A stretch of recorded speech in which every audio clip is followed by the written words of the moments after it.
गोकुल और वृंदावन की पावन भूमि पर जब नटखट कान्हा ने अपनी बाल लीलाओं से सभी को मोहित कर दिया, तब समय आया कि वे अपने असली उद्देश्य की ओर बढ़ें। कंस का अत्याचार दिन प्रतिदिन बढ़ता जा रहा था। वह केवल मथुरा के लोगों पर ही नहीं, बल्कि चारों दिशाओं में आतंक फैलाए हुए था। देवकी और वसुदेव के 8वें पुत्र के रूप में श्री कृष्ण का जन्म इसी अत्याचारी का अंत करने के लिए हुआ था। एक दिन मथुरा से अक्रूर जी आए। वे वृषण वंश के कुलगुरु जैसे थे और कंस के आदेश से आए थे। कंस ने उनसे कहा था, अक्रूर, तुम गोकुल जाओ और नंद के पुत्रों कृष्ण और बलराम को मथुरा ले आओ। मैं उनसे कुश्ती प्रतियोगिता में मिलना चाहता हूं। यह सुनकर अक्रूर जी का हृदय दुखी हो उठा, क्योंकि वे जानते थे कि कंस दुष्ट है।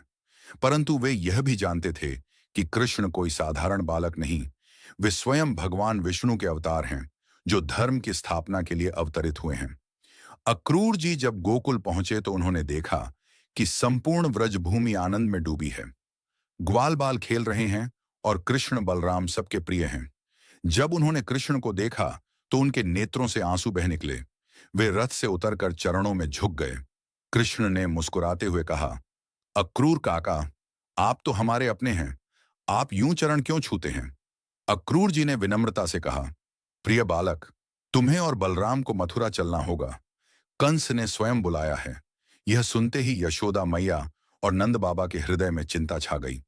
उन्हें डर था कि कहीं कंस उनके लाडले को कोई नुकसान न पहुंचा दे। लेकिन कृष्ण ने मुस्कुराते हुए कहा, मैया, चिंता मत करो। जिसने हमें जन्म दिया है, उसके ऊपर कंस का अत्याचार अब समाप्त होगा। हम शीघ्र लौट आएंगे। अगले दिन सुबह जब कृष्ण और बलराम अक्रूर के रथ में बैठे, तो संपूर्ण गोकुल शोक में डूब गया। गोपियां, जो हर दिन माखन चुराते हुए कान्हा को देखती थीं, अब रोने लगीं। वे कहने लगीं, श्याम, तुम हमें भूल तो नहीं जाओगे? कृष्ण ने मधुर वाणी में उत्तर दिया, अरे पगली, मैं कहाँ जा रहा हूं? मेरा हृदय तो वृंदावन में ही है। यह कहकर उन्होंने रथ की ओर प्रस्थान किया। जब रथ यमुना तट पर पहुंचा, तब अक्रूर जी ने स्नान करने की इच्छा जताई। वे यमुना में उतरे और वहां उन्होंने अद्भुत दृश्य देखा।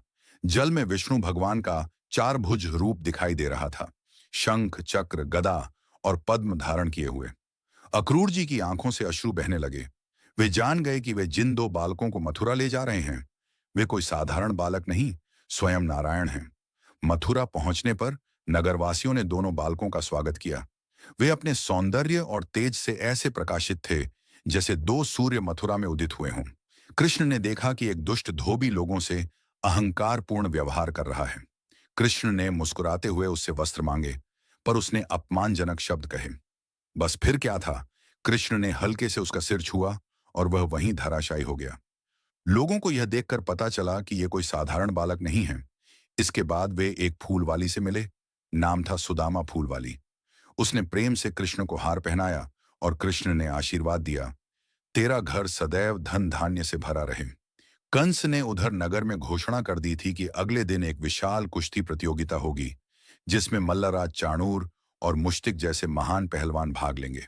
सबको आमंत्रित किया गया था। कंस की योजना थी कि इस प्रतियोगिता में कृष्ण और बलराम को मरवा दें। अगले दिन अखाड़े में जब कृष्ण और बलराम पहुंचे, तब सबकी निगाहें उन्हीं पर टिक गईं। उनके कोमल रूप को देखकर लोग बोले, ये तो बालक हैं, क्या ये भी मल्ल युद्ध करेंगे? लेकिन मल्ल युद्ध शुरू होते ही सबकी सांसें थम गईं। बलराम ने मुश्तिक को उठाकर पटक दिया और कृष्ण ने चाणूर को परास्त कर दिया। दोनों दुष्ट पहलवान वहीं प्राण त्याग बैठे। कंस यह दृश्य देखकर क्रोध से भर उठा। उसने रक्षक सैनिकों को आदेश दिया, इन दोनों बालकों को पकड़ो, नंद को बांध दो और वसुदेव देवकी को बंदी गृह में डाल दो। लेकिन कृष्ण ने वहां खड़े होकर सिंह की भांति गर्जना की। उन्होंने कहा, अरे कंस, अब तेरे पापों का फल तुझे मिलेगा। कंस ने स्वयं अखाड़े में आकर गदा उठाई, परंतु जैसे ही वह आगे बढ़ा, कृष्ण उसके सामने छलांग लगाकर मंच पर पहुंचे। उन्होंने कंस की कमर पकड़कर उसे भूमि पर गिरा दिया और उसी क्षण उसका अंत कर दिया। सारे लोग स्तब्ध रह गए। आकाश से पुष्पों की वर्षा होने लगी। देवताओं के स्वर गूंजने लगे, जय श्री कृष्ण। कंस के वध के बाद कृष्ण ने तुरंत अपने माता पिता वसुदेव और देवकी को कारागार से मुक्त किया। उन्होंने नम्रता से उनके चरण छूकर कहा, माता, पिता, आपके दर्शन पाकर आज हमारा जन्म सफल हुआ। देवकी की आंखों से आंसू बह निकले। वे बोली, बेटा, तू भगवान है, फिर भी हमारे सामने इतना विनम्र।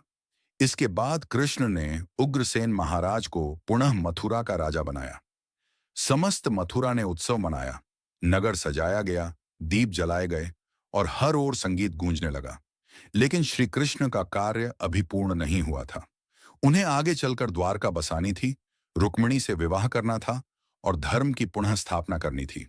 किंतु उस दिन मथुरा में जब कंस का अंत हुआ, तब अधर्म का एक बड़ा अध्याय समाप्त हुआ।